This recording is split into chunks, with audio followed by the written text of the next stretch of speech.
तो दोस्तों अस्सलाम वालेकुम। लर्न एंड अर्न के यूट्यूब चैनल में खुशामदीद। हम अपने सी प्लस प्लस के कोर्स को आगे लेके बढ़ते हैं और आज हम जिस टॉपिक को डिस्कस करने जा रहे हैं वो टॉपिक है vectors in C plus plus. हम एक प्रैक्टिकल एग्जांपल के थ्रू ये देखेंगे वेक्टर्स क्या होते हैं, इनका रोल क्या होता है और हम इनको किस तरह यूटिलाइज करते हैं और ये कहाँ कहाँ पे हमारे काम आएंगे। इससे पहले अगर हम अपने पिछले लेक्चर की बात करें तो हमने पिछले लेक्चर में देखा था कि हमारे कंटेनर्स क्या होते हैं। हमारे पास कौन कौन से कंटेनर्स होते हैं, उसके अंदर हमारे पास सीक्वेंस कंटेनर, एक कंटेनर सीक्वेंस कंटेनर था। उस सीक्वेंस कंटेनर्स के अंदर के जो हमारे पास एलिमेंट्स थे उनमें हमारे पास वेक्टर्स आ जाते हैं, अरेज आ जाते हैं। तो अब हम देखेंगे वो वेक्टर्स क्या होते हैं। हम कह सकते हैं इसको अरेज भी कि लेकिन इसमें फ़र्क कहाँ पे आता है? फ़र्क यहाँ पे आता है कि हमारे अरेज में जब हम देखते थे हमने 10 एलिमेंट्स के साइज़ का एक अरे क्रिएट कर दिया, उसके अंदर हम 10 एलिमेंट्स को स्टोर कर सकते थे। अब मसला यहाँ पे आता है, अब अगर मुझे उन 10 एलिमेंट्स के अंदर एक एलिमेंट और ऐड करना चाह रहा हूँ तो मुझे क्या करना पड़ेगा? ऑब्वियसली बात है, मुझे एक नई अरे क्रिएट करनी पड़ेगी। इस चीज़ से बचने के लिए कि हम उसी अरे के अंदर एक एलिमेंट ऐड कर सकें, हमने वेक्टर्स सी प्लस प्लस के जो प्रोग्रामर्स है, डेवलपर्स थे, उन्होंने वेक्टर्स को ऐड कर दिया। अब वेक्टर क्या होता है? वेक्टर के अंदर एक एबिलिटी होती है अरे से ज़्यादा, कि वो एबिलिटी इसकी ये होती है कि अपने आप को रीसाइज ऑटोमेटिकली रीसाइज कर लेते हैं। कि अगर इसके अंदर 10 एलिमेंट है तो 10 की वेक्टर बन जाएगा। अगर इसके अंदर हम 11वां एलिमेंट ऐड कर देते हैं उसका साइज 11 हो जाएगा। अगर हम इससे 2 एलिमेंट्स निकाल देते हैं तो इसका साइज 9 हो जाएगा।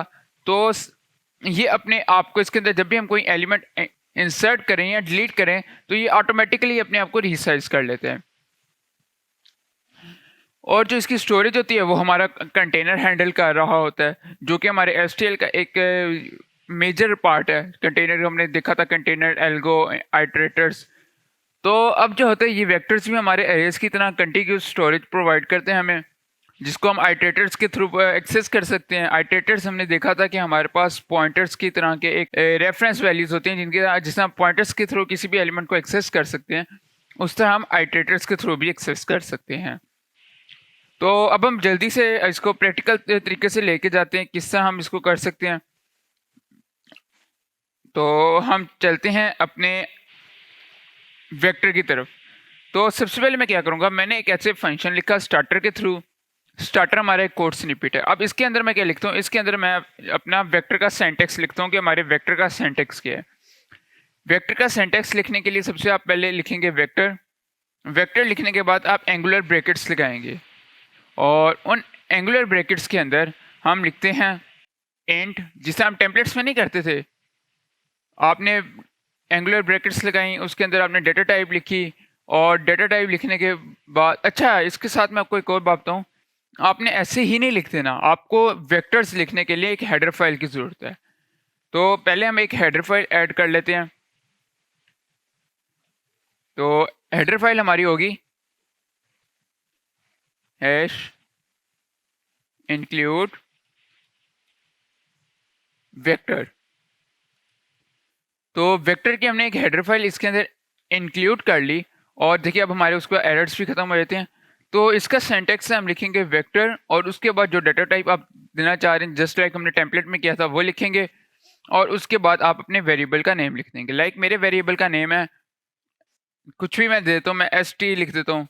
ये मेरे वेरिएबल का नेम है, मैंने एस टी लिख देना है और उसके बाद मैं सेमीकोलन लगा दूंगा। तो ये मेरा सिंटैक्स है वेक्टर्स का। तो अब इसके बाद मैं क्या करता हूँ, मैं इसके अंदर अगर कोई डाटा लेना चाह रहा हूँ तो मैं दो तरीके से ले सकता हूँ। एक तो मेरे पास फंक्शन है, लाइक मैं अगर आपको दिखाऊँ अपने वेक्टर्स के बारे में, मैंने एक चीट शीट तैयार की है। आप लोग भी इसको कर सकते हैं, इसको पास करके इसको चीट शीट को तैयार कर सकते हैं। इसमें इसके मेंबर्स, फंक्शंस, आइटरेटर्स के बारे में बताया हुआ है, लेकिन इसकी कोई ज़रूरत नहीं है खास। आप सिंपल इसको गूगल से सर्च कर सकते हैं।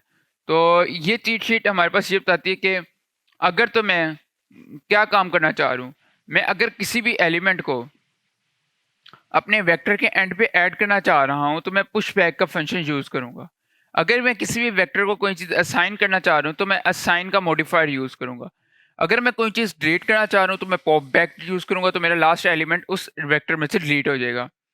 सिमिलरली मैं इंसर्ट करना चाह रहा हूँ, इंसर्ट, अरेस, ये आप सारे पढ़ लीजिएगा, आपको गूगल में ही मिल जाएंगे। तो उसके बाद हमारे पास स्वैपिंग करनी है, तो स्वैप का मैं फंक्शन यूज़ कर सकता हूँ। ये स्वैप का हमारे पास फंक्शन आया था। और अगर मैं इसको सिमिलरली जिस तरह हम अरे में किसी चीज़ को असाइन करने के लिए ये ऑपरेटर यूज़ कर सकते हैं एक्सेस करने के लिए, उस तरह इधर भी हम कर सकते हैं। और फिर हम अगर साइज़ मालूम करना चाह रहे हैं तो ये साइज़ का हम इस साइज़ को यूज़ करते हुए कर सकते हैं। मैक्स साइज़ अगर हम देना चाह रहे हैं किसी भी वेक्टर का मैक्सिमम साइज़, तो ये कर सकते हैं। रीसाइज करना चाह रहे हैं तो ये हमारे पास कुछ मॉडिफायर्स हैं। आइटरेटर्स है, बिगन का आइटरेटर है, तो ये हमारे आइटरेटर को at the beginning of vector ले जाएगा, एंड पे at the beginning end of ले जाएगा। तो ये हमारे कुछ हैं मॉडिफायर्स। अब इनमें से एक मॉडिफायर को हम यूज़ करेंगे जो कि हमारा पुश बैक का मॉडिफायर है। उसका क्या काम है, वो एट द एंड ऑफ अरे अरे के अंदर कोई एलिमेंट पड़ा हुआ है उसके बाद उस एलिमेंट को डाल देगा। कि अगर अरे के इंडेक्स वेक्टर के इंडेक्स 1 पे कोई एलिमेंट है तो ये इंडेक्स 2 में एलिमेंट ऐड कर देगा। तो अभी हमारी अरे में कोई इंडेक्स ऐड नहीं। कि अगर मैं यहाँ पे एक और फंक्शन क्रिएट करूँ, डिस्प्ले का मैं फंक्शन क्रिएट करता हूँ, void डिस्प्ले, और उसके साथ साथ मैं इसके अंदर void डिस्प्ले के फंक्शन के अंदर मैं इसको शो करा दूँ अगर सी आउट और वी, या फिर मैं सी आउट कर दूँ। अच्छा, यहाँ पे भी अगर आप इसको फंक्शन के अगर वेक्टर को फंक्शन में पास करना चाह रहे हैं तो उसके लिए आप क्या करेंगे, उसके लिए आपने करना है यहाँ पे, क्योंकि ये बिल्कुल अरे की तरह है, तो आप वेक्टर को अगर पास करना चाह रहे हैं तो आपको इस सारे चीज़ को वेक्टर को पास करना पड़ेगा। लाइक मैं अगर वेक्टर पे पास करना चाह रहा हूँ तो मैं वेक्टर के डिस्प्ले के फंक्शन के अंदर यहाँ पे लिखूँगा वेक्टर इंट। ये जो वेक्टर इंट है ना, ये मेरा as an data type use होगा। ये आपको एक तरह मेरा डाटा टाइप के तौर पे बिहेव कर रहा है। इसके बाद मैं क्या करूँगा, इसके बाद मैं यहाँ पे अपने इस वेरिएबल का, जो मेरा ये वाला वेरिएबल है, इसका रेफरेंस पास करूँगा। लाइक मैं इसका रेफरेंस वी रखता हूँ तो मैं इसको वी पास कर दूँगा। अब मैं यहाँ पे क्या करूँगा, मैं करूँगा सी आउट, और सी आउट करने के बाद मैं इसके जो मेरी वेक्टर है, वेक्टर के फर्स्ट एलिमेंट में जो चीज़ पड़ी हुई है वो एक्सेस करना प्रिंट करना चाह रहा हूँ, तो मैं यहाँ पे आई लिख दूँगा। या फिर आप उसकी जगह पे ज़ीरो लिख सकते हैं। लाइक क्योंकि अभी हम ज़ीरो लिख देता हूँ, और इसको मैं सेव करता हूँ। सेव करके मैं इसको प्रिंट करता हूँ। एरर आ रहा है यहाँ पे,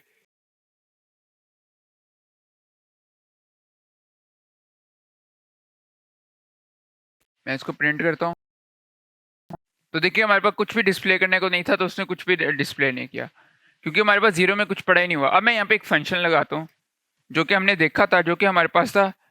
मैं वेक्टर का नाम लिखूँगा st, और st लिखने के बाद मैं लिखूँगा डॉट पुश बैक का फंक्शन लगाता हूँ कि हमारे लास्ट एलिमेंट पे ये एक एलिमेंट को ऐड कर दे। तो डॉट पुश बैक के बाद मैं इसके अंदर जो भी चीज़ ऐड करवाना चाह रहा हूँ वो लिख दूँगा। लाइक मैं यहाँ पे 67 ऐड करवाना चाह रहा हूँ, तो मैंने 67 लिखा, और अब मैं इसको सेव करके रन करूँगा तो मेरी अरे के अंदर 67 आपको मिलेगा। मैं देख लेता हूँ इसमें एरर कहाँ पे आ रहा है, क्यों नहीं हुआ। तो यहाँ पे मैं क्या करूँगा, मैंने डिस्प्ले का फंक्शन तो अपना रन ही नहीं किया, तो मैं यहाँ पे आके पहले डिस्प्ले के फंक्शन को कॉल करता हूँ। मैं लिखता हूँ डिस्प्ले, और डिस्प्ले के अंदर मैं अपना एस टी को कॉल करना चाह रहा हूँ, तो मैं एस टी लिख दूँगा, सेमी कोलन। सेमी कोलन के बाद सेव किया, सेव करके मैं इसे रन करता हूँ, तो देखिए मेरा 67 शो होने लग गया। अब अगर मैंने 10 एलिमेंट्स करने हैं तो मैं इससे S T dot push back करके, कि अगर मैं इस तरह करूँ कंट्रोल सी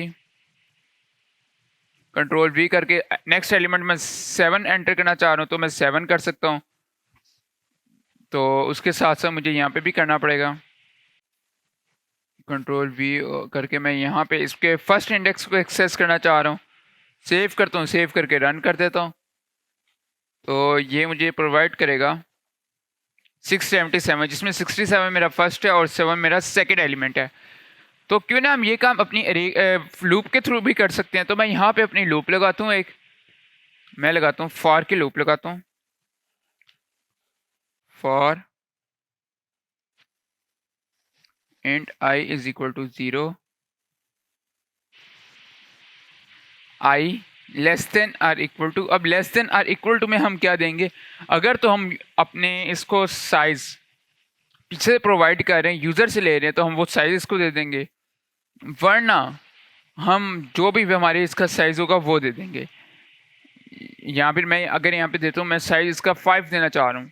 देखिए मैं 5 एलिमेंट्स का एक वेक्टर क्रिएट कर रहा हूँ, तो मैंने यहाँ पे 5 दे दिया। अब ये 5 से लेस देन तक हमारी ये अरे चलेगी, जिसमें हम असाइन कर रहे हैं अपनी किसी भी चीज़ को, वेक्टर को, जो एलिमेंट्स है। फिर मैं यहाँ पे कर दूंगा आई प्लस प्लस, और इसके अंदर मैं यहाँ पे एक इंटीजर क्रिएट कर लेता हूँ, इंट ई, और 67 की जगह पे ई पुट करता हूँ, कंट्रोल सी किया, और इसको मैं ले आता हूँ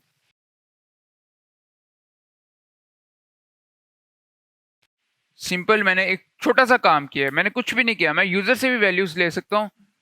अगर मैं यहाँ पे कर दूं कि फॉर के अंदर मैं लूप के अंदर लगाऊं सी आउट और एंटर योर वैल्यू, और सी इन करने के बाद मैं यहाँ पे ई लिख देता हूँ कि जो भी वैल्यू ई के अंदर आ रही है वो इसमें ऐड हो जाएगी। यूज़र से लेगा और लेने के बाद उस पर यहाँ पे इसको, जो हमारे वेक्टर के अंदर है, इसको ऐड करवा देगा। तो अब साथ में ऊपर भी लूप लगाऊंगा, ऑब्वियसली बात, अगर मैं यहाँ पे रन करना चाह रहा हूँ। तो मैं इसको करता हूँ डिलीट, और यहाँ पे एक और फॉर लूप इसके अंदर लगाता हूँ। मैं लिखता हूँ for int i is equal to 0, i less than equal to. अब मैं कहाँ तक प्रिंट करूँगा? जहाँ तक मेरी वेक्टर का साइज़ है, क्योंकि हमने कहा था वेक्टर के पास एबिलिटी होती है वो उसका साइज़ इंक्रीज या डिक्रीज कर सकता है। तो अगर हम फर्ज करें यहाँ पे जो हम 5 का साइज़ दे रहे हैं, बाद में हम इसको इंक्रीज कर देते हैं या डिक्रीज कर देते हैं, तो हमें जो बाद में लूप डिस्प्ले करना है वो भी उसके हिसाब से करना है। तो मैं यहाँ पे लेस देन अपना ये वाला फंक्शन यूज़ करूँगा, जो कि मेरा कैपेसिटी का फंक्शन है, साइज़ का। रिटर्न साइज, ये साइज हमें प्रोवाइड करता है, तो मैं इस फंक्शन को यूज़ करूँगा कि जितना हमारे वेक्टर का साइज़ है वहाँ तक हमारा डिस्प्ले वाला फंक्शन रन हो। तो मैं यहाँ पे साइज़ को लिखूँगा और सिमिलरली आई प्लस प्लस कर दूँगा। तो प्रॉब्लम चेक कर लेते हैं। तो यहाँ पे मैं करूँगा जो कि मेरा ये रेफरेंस वैल्यू दी है, मैं उसके साइज़ को एक्सेस कर रहा हूँ, तो वी डॉट साइज़ करूँगा। वी डॉट साइज़ को मैंने किया, और इसके अंदर मैं यहाँ पे लिखता हूँ और साथ लिखता हूँ सी आउट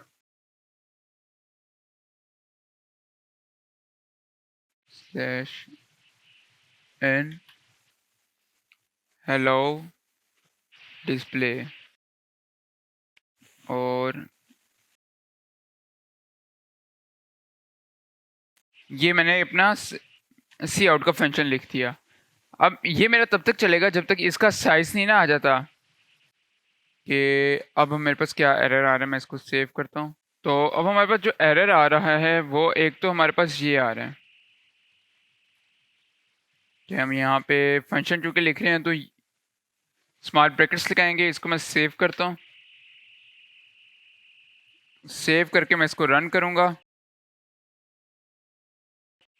तो मैं इसको एक काम करता हूँ, यहाँ की बजाय टर्मिनल में रन करता हूँ। तो मैं टर्मिनल में जाता हूँ और तो टर्मिनल में यहाँ पे लिखता हूँ g plus plus class, class number दिया मैंने जो मेरी क्लास का नाम है, डॉट सी, और साथ आप टैब लगा दें और एंटर करें। और उसके बाद हम लिखते हैं class dot E x E, enter your value. तो हम फर्स्ट वैल्यू एंटर करते हैं, लाइक 34 मैंने एंटर की, सेकंड वैल्यू मैंने 45 की, थर्ड वैल्यू मैंने 56 की। हमारी 5 की रे तो 5 टाइम चलेगी। तो मैं अब हमारा डिस्प्ले आ गया 45, 56, 89, 90। तो ये तो हमारा डिस्प्ले आ गया। इस डिस्प्ले के बाद हम क्या करेंगे, हम इसके वेक्टर्स के दूसरे फीचर्स को देखते हैं, जिसमें एक तो हम इसको टेम्पलेट बना सकते हैं। अव्वल तो कि हम एसटीएल को देख रहे हैं ना, स्टैंडर्ड टेम्पलेट लाइब्रेरी को, तो हम इसको अपने फंक्शन को टेम्पलेट बनाते हैं। हम इसको ऐसे क्यों यूज़ कर रहे हैं? तो टेम्पलेट बनाने के लिए मैं किस पे क्या करूँगा, टेम्पलेट बनाने के लिए मैं इस पे लिखूँगा, इसके ऊपर लिखता हूँ टेम्पलेट क्लास टी, और जहाँ जहाँ पे मेरा ये आना है, इंट आ रहा है, वहाँ वहाँ पे मैं टी लगा दूँगा इसमें। लाइक टी आ गया इसमें, और यहाँ पे अब मेरा जो इंट होगा ना, इंट जो मेरा पैरामीटर होगा वो यहाँ पे आ जाएगा। यहाँ पे मैं फ्लोट यूज़ करूँगा तो फ्लोट आ जाएगा, अगर मैं फ्लोट के लिए यूज़ कर रहा हूँ, अगर मैं करेक्टर के लिए कर रहा हूँ तो करेक्टर आ जाएगा। तो ये जो मैं यहाँ पे यूज़ करना चाहूँ वो ऊपर आ जाएगा। अब एक तो ये हमारे पास ऑपरेटर है जो कि हमने यहाँ पे देखा था, ये वाला ऑपरेटर। इसकी जगह हम ये ऐड का ऑपरेटर भी यूज़ कर सकते हैं, ये भी एक्सेस एलिमेंट करता है। तो मैं अगर यहाँ पे सी इसको कमेंट आउट करता हूँ और इसकी जगह पे सी आउट लिख के यहाँ पे लिखूँ वी डॉट ऐड, और फिर ऐड के अंदर मैं अपने आई का जो आइटरेटर वैल्यू आ जाएगी। सिमिलरली यहाँ पे मैं ये लिख देता हूँ, सेव किया, और अगर मैं चाहूँ तो मैं इसको भी कमेंट आउट कर दूंगा। सेव करता हूँ, सेव करके अब मैं रन करूँगा तो देखिए हमारा काम बिल्कुल सेम होगा। एंड मैं इसको टर्मिनल के थ्रू करता हूँ। तो टर्मिनल में जाके यहाँ पे लिखता हूँ क्लास G++ क्लास, और क्लास 71 है dot CPP class 71 dot exe, enter a value 45 7 3 8 1। तो देखिए मेरी ये वैल्यूज़ आ गई, सेम तरह हमारा फंक्शन रन हुआ। तो आप बेटर होता है कि हम इसी को रिकमेंडेड ये वाला ही होता है, लेकिन आप ऐड वाले को भी यूज़ कर सकते हैं, उसमें कोई फ़र्क नहीं पड़ेगा। तो ये हमने देख लिया। इसके बाद हमारे पास होता है पॉप बैक, कि अगर मैंने यहाँ पे 5 नंबर्स की एक अरे क्रिएट की है, तो उस अरे को मैं किस तरह एक एलिमेंट उसमें से रिमूव कर सकता हूँ, वो मैं किस तरह रिमूव करूँगा। तो उसके लिए मैं पॉप बैक को यूज़ कर सकता हूँ। मैं यहाँ पे आता हूँ नीचे, और ये मेरा एक डिस्प्ले है, कंट्रोल C करता हूँ, कंट्रोल V करता हूँ, और इधर मैं एक एंडर लगा लेता हूँ, और इसके यहाँ पे मैं लिखता हूँ st dot pop back. Pop back लिखा। अब मैं इसको सेव करता हूँ, सेव करके मैं इसको रन करता हूँ। फिर इसको इधर की बजाय मैं इसको टर्मिनल से जाके रन करूँगा। मेरे असल में इस एक्सटेंशन में एरर है, तो वहाँ से इनपुट वाली वैल्यूज़ नहीं लेता, खाली आउटपुट करता है। तो G++ क्लास 71 डॉट CPP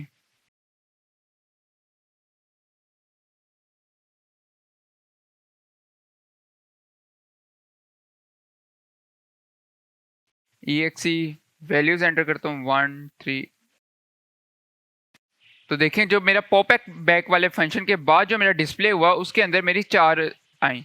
अब यहाँ पे अगर मैं इस पे सी आउट के, मैं यहाँ पे एक और काम भी करूँ, c out st dot size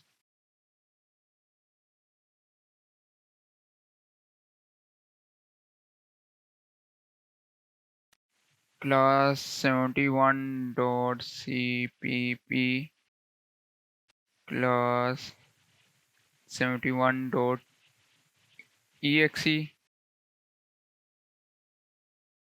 तो देखिए एक अव्वल तो मेरा जो साइज आ रहा है, ये वाला साइज, ये मेरा 4 है यहाँ। इसका, इस वेक्टर का साइज जो आ रहा है, जो एस टी डॉट वैक्टर है, इसका साइज देखें, जैसे पहले हमारा 5 का था, लेकिन जब हमने एक पॉप बैक किया तो हमारा साइज 4 आ गया। अब ये हमारा हो गया। इसके बाद हम चलते हैं अपने पॉप बैक के फंक्शन को हमने देख लिया। तो अब हम जो आइट्रेटर्स देखते हैं, हमारे आइट्रेटर्स किस तरह काम करेंगे। या फिर उससे पहले अगर हम इंसर्ट के फंक्शन को देखें तो वो भी हम देख सकते हैं। तो मैं यहाँ पे इंसर्ट करता हूँ, मैं यहाँ पे लिखता हूँ st इंसर्ट, और इंसर्ट के अंदर मैं एक सबसे पहले इंसर्ट के फंक्शन के तौर पर हमारे पास दो वैल्यूज आती हैं। एक हम आइटर देंगे कि किस जगह पे वैल्यू इंसर्ट करना चाह रहे हैं, वो मैं लिख देता हूँ। ये मैंने एक आइटर दे दिया, आप इसकी जगह में कोई भी वैल्यू दे सकते हैं, और कोमा, फिर आप जो सी वैल्यू इनपुट करना चाह रहे हैं वो दे सकते हैं। अब ये हमने आइट्रेशन, ये हमारा आइट्रेशन है कि अगर हम इसके ऊपर लेके जाएं तो ये कहेगा हमारे, ये आपका ये अनडिफाइंड है। तो हम सबसे पहले इसको क्रिएट करते हैं। आइट्रेशन को कैसे करेंगे, तो उसके लिए हम सिंपल करते हैं, यहाँ पे जाएंगे और हम लिखेंगे वेक्टर int, और इनपुट देने के बाद हम क्या करेंगे, रेजोल्यूशन, स्कोप रेजोल्यूशन का ऑपरेटर लगाएंगे। उसके बाद हम आइट्रेटर देना चाह रहे हैं तो लिखेंगे आइट्रेटर, और आइट्रेटर के बाद जो सा लफ्ज़ हम एज ए आइट्रेटर डिफाइन करना चाह रहे हैं वो लिख देंगे। लाइक मैं यहाँ पे दी को यूज़ कर रहा हूँ तो मैं इधर दी लिख दूंगा, और फिर मैं इसको बताऊंगा कि मेरा ये आइट्रेटर किस जगह पे हो। तो उसके लिए मैं लिखूंगा st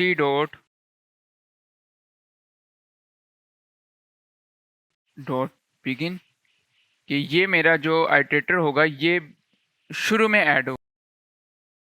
सेव करता हूँ, सेव करने के बाद सेव किया, और अब मैं इसको आपको रन करके दिखाता हूँ।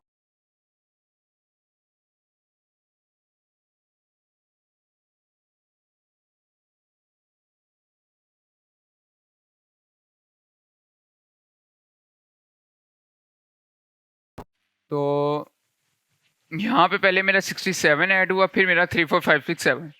तो इंसर्ट को आप यूज़ कर सकते हैं, आइट्रेटर्स को आप यूज़ कर सकते हैं, और इसके साथ साथ फिर हम देख सकते हैं कि हमने बिगन को देखा। अब मैं अगर करूँ तो मैं इस 67 को 3 के बाद ऐड करना चाह रहा हूँ, तो मैं क्या कर सकता हूँ, मैं यहाँ पे जहाँ पे हमने यूज़ किया इसको दी और +2 लिख दूंगा। 2 लिख के मैं सेव करता हूँ। सेव करके टर्मिनल में जाके मैं लिखता हूँ क्लास 71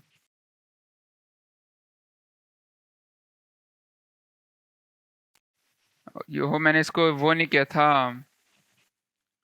सेव करके दोबारा लिखता हूँ G++ class 71 dot cpp class 71 dot exe 4 5 6 7 1।